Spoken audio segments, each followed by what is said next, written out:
प्राचीन काल में एक सेठ जी के 7 पुत्र थे। सातों के विवाह हो चुके थे। सबसे छोटे पुत्र की पत्नी श्रेष्ठ चरित्र की विदुषी और सुशील स्त्री थी, परंतु उसके कोई भाई नहीं था। एक दिन बड़ी बहू ने घर लीपने को पीली मिट्टी लाने के लिए सभी बहुओं को साथ चलने को कहा तो सभी थालियां और खुरपी लेकर मिट्टी खोदने लगी। तभी वहां एक सर्प निकला, जिसे बड़ी बहू खुरपी से मारने लगी। ये देखकर छोटी बहू ने उसे रोकते हुए कहा, मत मारो इसे, ये बेचारा निरपराध है। ये सुनकर बड़ी बहू ने उसे नहीं मारा। तब सर्प एक ओर जा बैठा।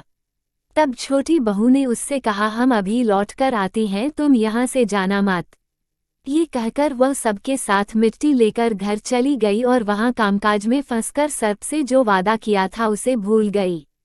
उसे दूसरे दिन वह बात याद आई तो सबको साथ लेकर वहां पहुंची और सर्प को उस स्थान पर बैठा देखकर बोली, सर्प भैया नमस्कार। सर्प ने कहा, तू भैया कह चुकी है, इसलिए तुझे छोड़ देता हूँ, नहीं तो झूठी बात कहने के कारण तुझे अभी डस लेता। वह बोली, भैया मुझसे भूल हो गई, उसकी क्षमा मांगती हूँ। तब सर्प बोला, अच्छा, तू आज से मेरी बहन हुई और मैं तेरा भाई हुआ, तुझे जो मांगना हो मांग ले। वह बोली, भैया मेरा कोई भाई नहीं था, अच्छा हुआ जो तू मेरा भाई बन गया। कुछ दिन व्यतीत होने पर वह सर्प मनुष्य का रूप रखकर उसके घर आया और बोला कि मेरी बहन को भेज दो। सबने कहा कि इसके तो कोई भाई नहीं था, तो वह बोला, मैं दूर के रिश्ते में इसका भाई हूँ, बचपन में ही बाहर चला गया था। उसके विश्वास दिलाने पर घर के लोगों ने छोटी को उसके साथ भेज दिया। उसने मार्ग में बताया कि मैं वही सर्प हूँ, इसलिए तू डरना नहीं और जहाँ चलने में कठिनाई हो वहाँ मेरी पूंछ पकड़ लेना। उसने कहे अनुसार ही किया और इस प्रकार वह उसके घर पहुँच गई। वहाँ के धन ऐश्वर्य को देखकर वह चकित हो गई। एक दिन सर्प की माता ने उससे कहा, मैं एक काम से बाहर जा रही हूँ, तू अपने भाई को ठंडा दूध पिला देना। उसे यह बात ध्यान न रही और उससे गर्म दूध पिला दिया, जिसमें उसका मुख बेतरह जल गया।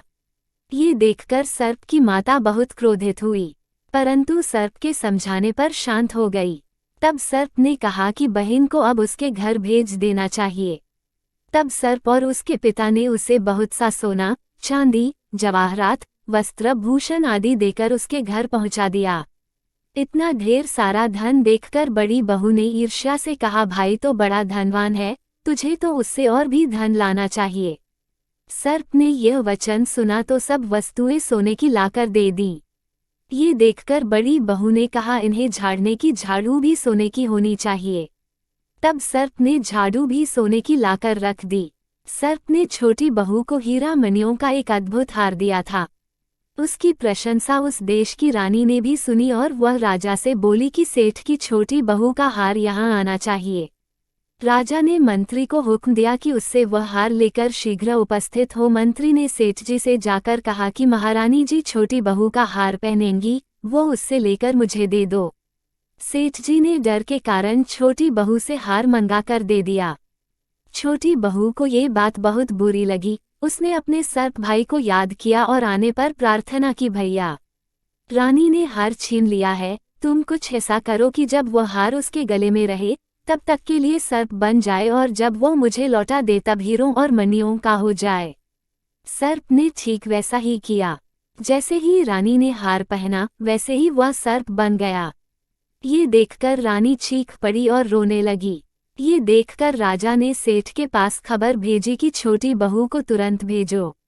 सेठ जी डर गए कि राजा न जाने क्या करेगा। वे स्वयं छोटी बहू को साथ लेकर उपस्थित हुए। राजा ने छोटी बहू से पूछा, तूने क्या जादू किया है, मैं तुझे दंड दूंगा। छोटी बहू बोली, राजन धृष्टता क्षमा कीजिए, यह हार ही ऐसा है कि मेरे गले में हीरों और मणियों का रहता है और दूसरे के गले में सर्प बन जाता है। ये सुनकर राजा ने वह सर्प बना हार उसे देकर कहा, अभी पहन कर दिखाओ। छोटी बहू ने जैसे ही उसे पहना वैसे ही हीरो मणियों का हो गया। ये देखकर राजा को उसकी बात का विश्वास हो गया और उसने प्रसन्न होकर उसे बहुत सी मुद्राएं भी पुरस्कार में दी। छोटी बहू अपने हार और सभी वस्तुओं सहित घर लौट आई। उसके धन को देखकर बड़ी बहू ने ईर्ष्या के कारण उसके पति को सिखाया कि छोटी बहू के पास कहीं से धन आया है। ये सुनकर उसके पति ने अपनी पत्नी को बुलाकर कहा, ठीक ठीक बता कि यह धन तुझे कौन देता है।